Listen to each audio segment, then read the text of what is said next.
साताऱ्यातल्या वाईच्या गणपती मंदिरात शिरलं पाणी। गणपतीच्या मूर्तीच्या पायापर्यंत पाणी आल्याची माहिती। धोम धरणाचा प्रवाह वाढल्यामुळे मंदिरामध्ये पाणी।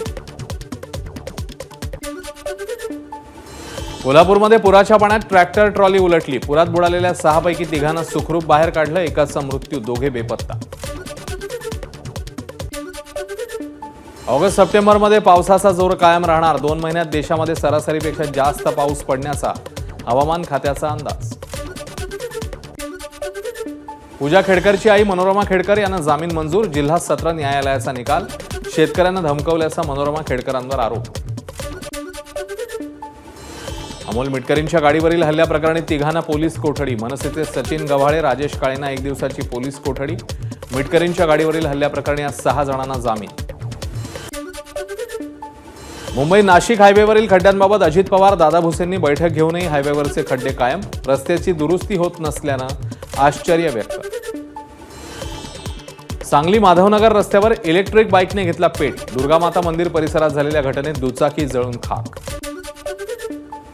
यवतमाळच्या महागाव तालुक्यातील डोंगरगाव इथल्या जिल्हा परिषद मराठी शाळा धोकादायक स्थितीमध्ये। 1ली ते 4थीच्या विद्यार्थ्यांना धोकादायक इमारतीत घ्यावे लागतात शिक्षणाचे धडे। शिक्षण विभागाचं दुर्लक्ष।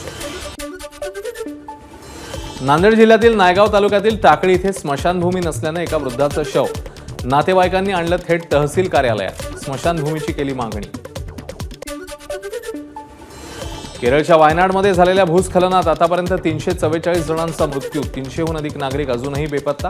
बचाव कार्य सुरूच। गोव्यामध्ये यंदाच्या हंगामातील जुलै महिन्यातल्या पावसाने 124 वर्षांचा रेकॉर्ड ब्रेक केला। जुलै महिन्यात पडला सरासरी 2124 मिलीमीटर पाऊस। मुसळधार पावसामुळे चांदेलमधील रस्ता पाण्याखाली, तर कासारवर्णीतही पूरसदृश स्थिती।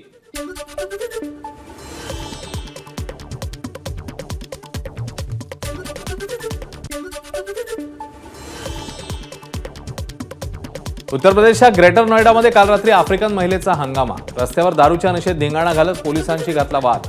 आफ्रिकन महिलेला पोलिसांनी घेतलं ताब्यात।